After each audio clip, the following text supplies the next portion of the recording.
Today I'm ranking random things related to the 2025 NFL season by aura, starting at the top with the most booed man in NFL history, Roger Goodell. He's a man who I believe is the human embodiment of a 69-page terms and conditions agreement. He makes $60-something million a year to walk around like a hall monitor in a tailored suit that costs more than your car. And he gets some sort of sick pleasure from finding your players 15 grand because their socks were 2 inches lower than they're supposed to be.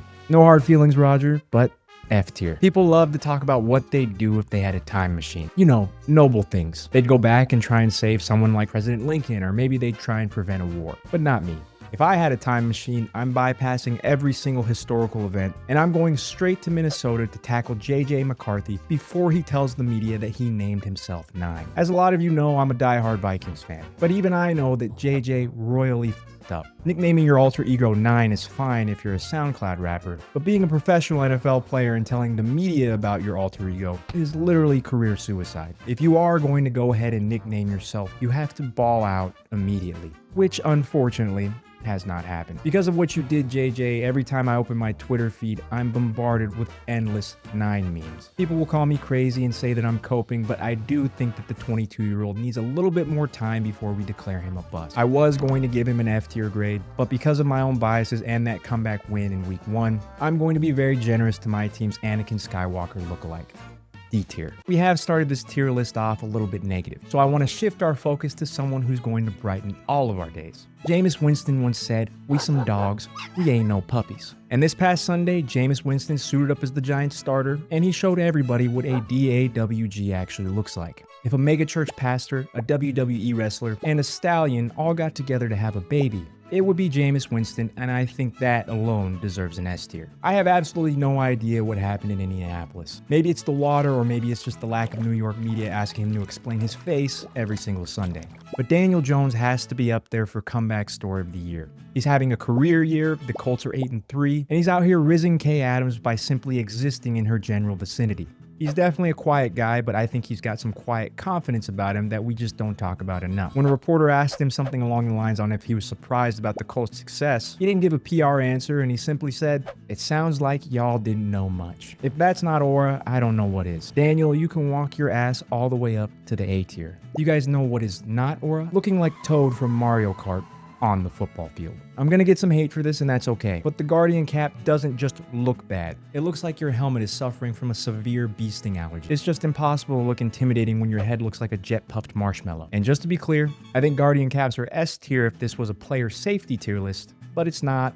It's an aura tier list. Walking around as a human Q-tip is F tier aura, I'm afraid. When you have a girlfriend that you care about, you obviously have to do what you have to do in order to keep her happy. Now, when you have a girlfriend that's 74 years younger than you have to go far above and beyond that. So I get where Bill Belichick is coming from. But seeing Bill as a spectator at an adult cheerleading competition is an image that is permanently burned into my brain, and it's deeply unsettling. He should be somewhere talking about blitz packages or match coverage. And I know what you're probably saying to your screen right now. But Troy, this is an NFL tier list. Bill isn't even in the league anymore. To that I say, this channel is a dictatorship, not a democracy. If I want to rank a ham sandwich on this list, I will. If I want to rank my neighbor's Honda Odyssey, I will. Billy B is still on my Mount Rushmore for NFL head coaching, but he is losing intimidating aura with every single passing second. As much as it pains me, C tier. On the opposite end of the spectrum, getting a new girlfriend can apparently make some people cooler. In Justin Herbert's case, I think that's exactly what happened. He started dating Madison Beer, and then all of a sudden, the guy that we thought was an introvert that dresses like an IT specialist is now getting spotted out on the town in LA in cool new outfits. Outfits that I am 100% sure are picked out by his new boo.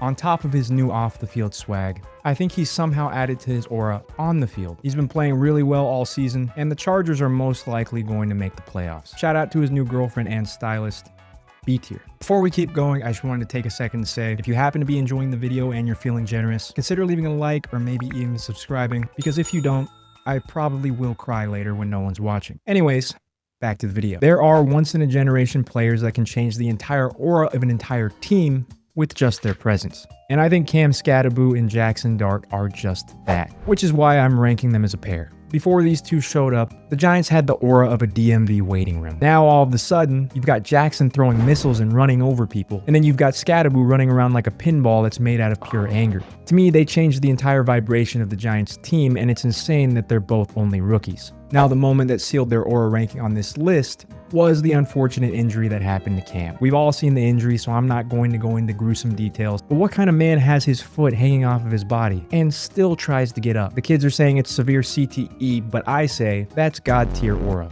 After the injury, Jackson Dart ran over and gave him a headbutt love tap. It was literally like that scene from Finding Nemo. Except obviously instead of cute sea turtles, it's two NFL rookies bonding over catastrophic orthopedic trauma. That's absolutely psychotic, and I loved it. Not the injury part, of course. I wish both of them speedy recoveries from their injuries, and I'm sending the Bash Bros to a well-deserved S tier. I know that there's probably going to be a good amount of people who watch this video and want to see Shedeur Sanders in the F tier. And I totally understand. When you're a third-string quarterback and you decide to do a silent mime interview in the locker room, you're practically begging to get roasted. I personally think that Shedeur watched the old Marshawn Lynch interviews where he said, "I'm just here so I don't get fined," and thought to himself, I'm going to take this to the next level. I admire the vision, but not the execution. However, after yesterday's game, I am officially buying stock. He got his first start, played pretty decent, made some big time throws, and most importantly, he got the win, which is huge when you're in Cleveland. I have a little bit of a toxic trait where I like to root for people who everybody else is rooting against. I'm being very generous here because I am rooting for him, like I said, and I secretly want more mime interviews because cringy aura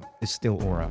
I'm going to put him in the B tier. At the start of this NFL season, Arrowhead Stadium revealed a new item on their menu. It starts with a strawberry Uncrustable, then they deep fry it, and then for reasons only known to God and Andy Reid, they then top it with barbecue chicken and sour apple slaw. On paper, it sounds like a meal a raccoon would assemble behind a Cracker Barrel. I unfortunately am a man who loves to eat things that I know are horrifically bad for me, and I would absolutely love to get my hands on one of these. Arrowhead's brand new Uncrustable Crunch gets an A tier aura score from me. When the Cowboys got George Pickens this offseason, I felt like it was just going to be a great fit for him. I don't have a ton to say about him, mostly because I'm slightly terrified of him. He's an absolute baller, and on any given play, I don't know if he's going to moss somebody for a 60-yard catch, or if he's going to punch somebody in the face and get ejected. He is a glorious, chaotic hazard to society. A tier. Normally, this player is an easy S tier. The grill, the gritty, and the fact that he consistently burns DBs out of their sock. But sadly, we do have to talk about the entire Spitgate situation that happened between him and Jalen Ramsey. Spitting on another grown man is nasty work by itself. It's the kind of thing that you'd expect from a drunk guy at a dive bar, not your franchise cornerstone. But I think the part that killed the aura wasn't the spit itself, but the lie afterwards. Ja'Marr Chase stood at his locker and looked dead into the cameras and said that he didn't spit on anybody, while Twitter had 12 different angles showing that he did in fact spit on Jalen Ramsey. Ja'Marr, I have to remind you that you do play on national television. They have cameras that can zoom in on a nose hair from space. I love you and I love watching you play, but I am going to have to dock you a few aura points. C tier. We thought Drake May was just a nice guy from North Carolina, and I think we were wrong. On the football field, the man is a menace. Not only is he giving us flashes of prime Aaron Rodgers, but last week Cam Newton went on TV and called the Patriots fool's gold. And Drake went on the radio, and when he was asked about this, he said that he doesn't even know what show Cam Newton is on. Little broing Cam Newton requires a level of aura that I don't think a lot of us thought someone as polite as Drake would have. And let's not even mention that he's leading the entire league in passing, all while looking like he just woke up from a nap.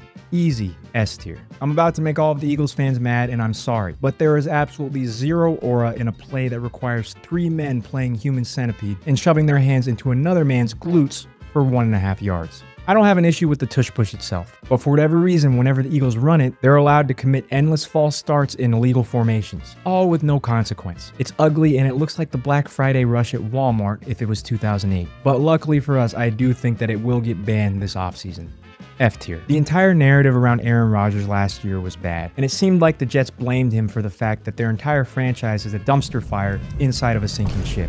So as someone who loves watching Aaron play, it's been nice to see him land in Pittsburgh and have a bit of a rebound year. And yes, I know he's not doing anything crazy, and he's not anywhere near what prime Aaron Rodgers was. And yes, sometimes he moves like a shopping cart with a wobbly wheel. But every once in a while, he still has those moments where he blacks out and remembers that he's a 4-time MVP. The Steelers are still in the playoff race, in large part, I think, to him, and he's supposed to return from injury this week. I love a good comeback story, and like I said, I know this season for him hasn't been spectacular, but escaping the Jets, I think, is a comeback in itself. B tier. Speaking of players who the Jets tried to ruin, have you guys noticed that Sam Darnold has the facial expression of a man who's waiting for the bus, even when he's actively escaping a 300-pound lineman? I obviously fell in love with him last year in Minnesota. He gave me joy, he gave me hope, and now I have to watch him in Seattle absolutely torching the entire league on a revenge tour. It doesn't matter if he throws a 40-yard dot or an interception. All we get is his blank stare. I miss you very deeply, Sammy. A tier.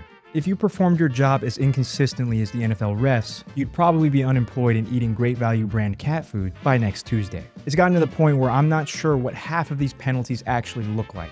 Pass rushers could gently place a quarterback on the ground and tuck them in like they're putting a baby to sleep, and then they could get flagged for roughing the passer, and it wouldn't shock me at all. Part of me thinks that some of these referees like being on TV a little bit too much with the amount of flags that they throw.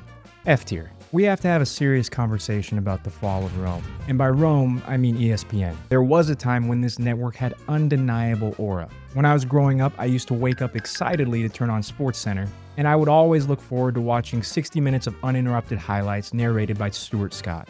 Now, if we fast forward to 2025, Stephen A. Smith is just screaming at the camera about the Cowboys, and when you do actually want to watch something on their shitty app, it malfunctions about 25% of the time. The moment that officially killed any aura that the network had left was the YouTube TV blackout this year. I should give them an F tier, but I have a huge soft spot for ESPN. D tier. I have to admit that to start the season, I was a Travis Hunter naysayer.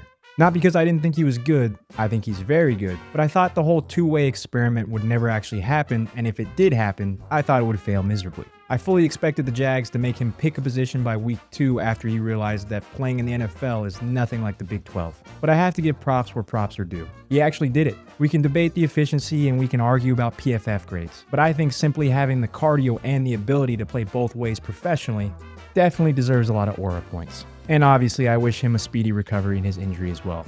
B tier.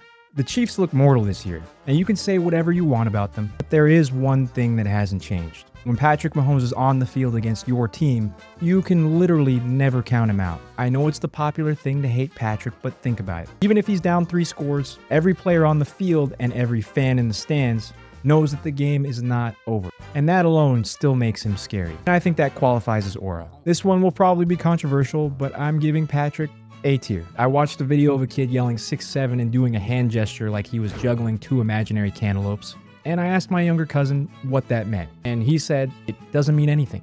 If it means nothing, then why is Amon-Ra St. Brown doing it in the end zone? And why is Jonathan Vilma saying 6'7" repeatedly on national television? I think the final straw for me was seeing couples dressed as 6'7" during Halloween. I don't get it, and I don't care. D tier. When Blue the Colt performed the tush push on a group of 4th graders, it reminded me how much I love mascots. We need more mascots, and all mascots need more screen time. The mascot tush push is definitely S tier aura. At the start of the season, the internet tried to turn on Scott Hansen when it was revealed that commercial-free football would no longer be a thing. Scott made it clear that he didn't ask for the ads. He's a prisoner in his own studio. This man locks in for 7 hours straight and possesses the bladder control of a camel. He's the captain of Red Zone, and he refused to leave the ship even when they force-fed ads down his throat. For weathering the storm and doing what he can to keep Red Zone sacred, he gets the highest honor that I can bestow, S tier. And that is my random ranking of things having to do with the 2025 NFL season. If you enjoyed this Yap session, you might also enjoy one of my other ones, which I've put on screen right here. Let me know down in the comments what things you would add or subtract from this list. And as always, thank you for watching, and I will catch you all in the next one.